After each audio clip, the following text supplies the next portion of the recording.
Hey there, my name's Adam, and this is my 114th week of my renovation of this 1957 home here on Iris Street. I don't know how it happened, but this week turned into the week of window jambs. I did drywall window jambs on every single window in the house.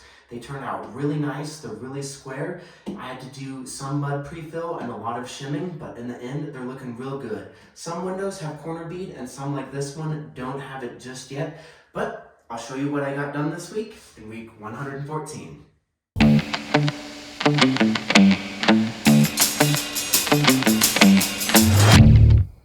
With Christmas behind us and New Year's Eve just ahead of us, the snow is coming down hard. I start the week off by mixing up a fresh batch of mud.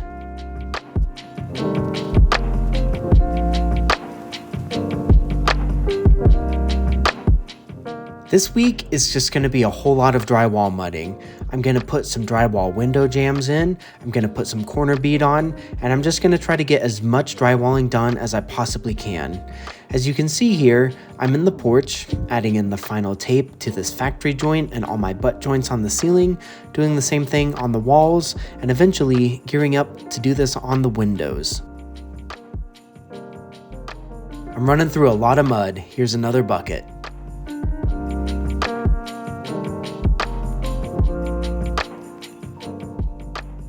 Once again, I'm using my plastic super taper to pre-coat the mud on the tape for all these corner bits, and I love this thing. It works nice every time.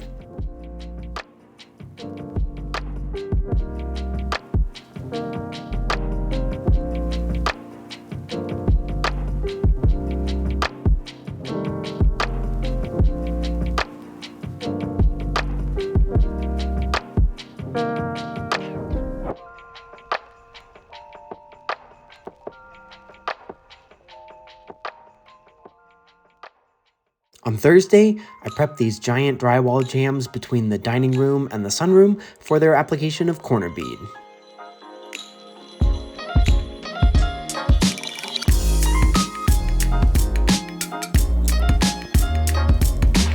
The fireplace opening gets a little bit of tape around that joint.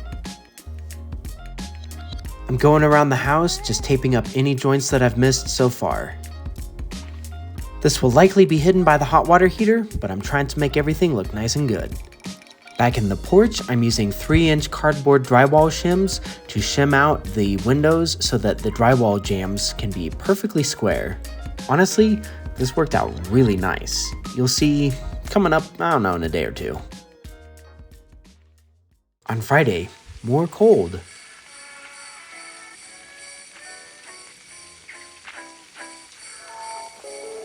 Back inside, I continue adding these drywall window jambs. Every window gets better and better, and I'm really happy with how these are turning out.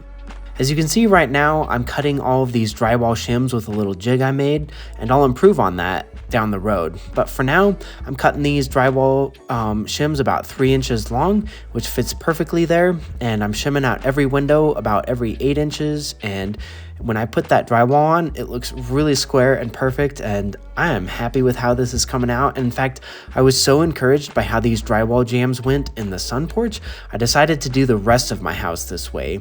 I had been thinking I'd do wooden jambs, but these drywall ones are looking good.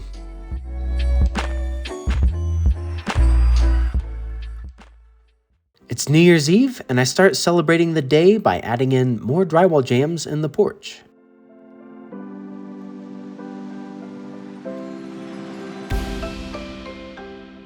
Here I'm cutting some super deep jambs for the window between the kitchen and the sun porch.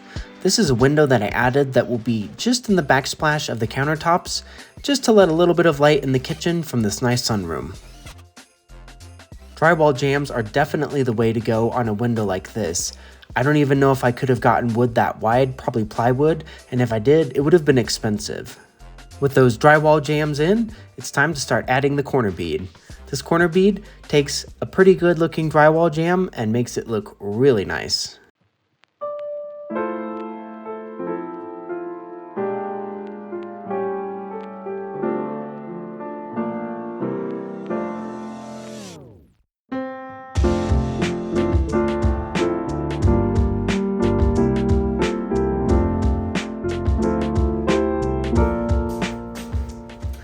Happy New Year's!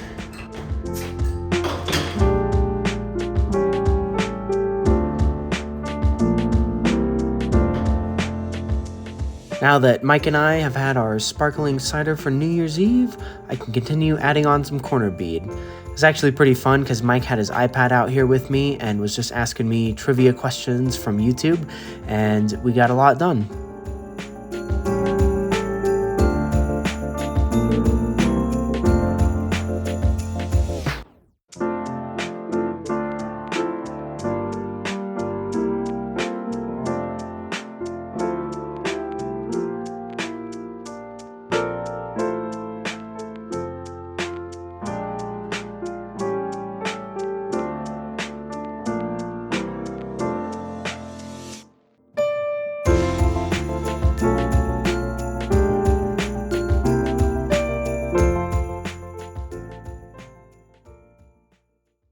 So previously, to shim out my window jambs, I've been cutting things manually on this jig I made with a razor blade.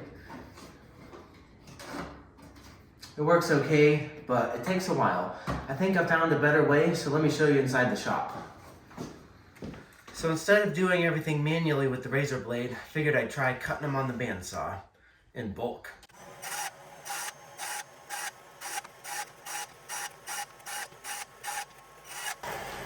Well, that was 100 times quicker. I should have done that a long time ago, so I'll do that for the rest of my jams.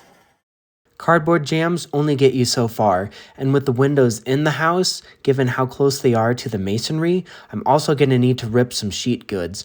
I've got everything from 3/8 1/2 inch all the way up to 5/8 inch just to give me a variety of stock to use for shimming out the windows inside the house.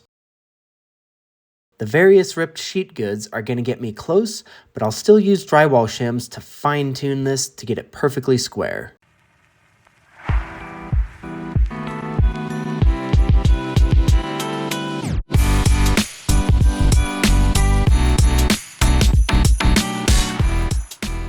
In this shot, you can see me doing something I do with every drywall jam.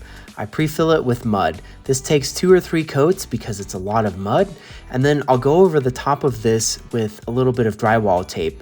So you'll see me doing this on every single window. It was hard to get these windows installed in masonry. You know, they're remodel windows in stone that I can't move, and so there was a little bit of play there. But thanks to drywall mud, tape, and these drywall jams, I can still get things perfectly square.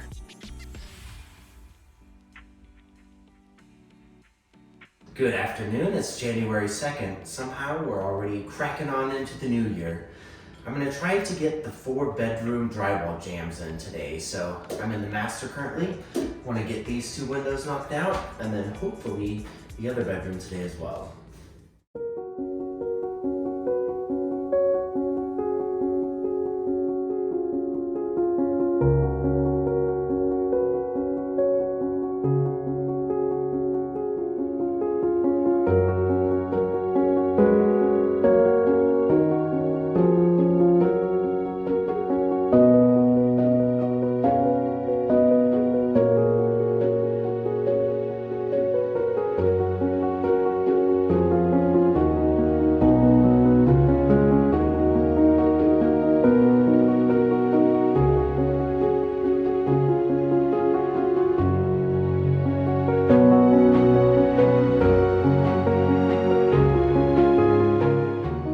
Not much to say here, just more mudding. You can see me filling in some of those joints that dried and cracked. Again, this does take about 3 coats, and I'll put some tape on top of it once they're good and filled.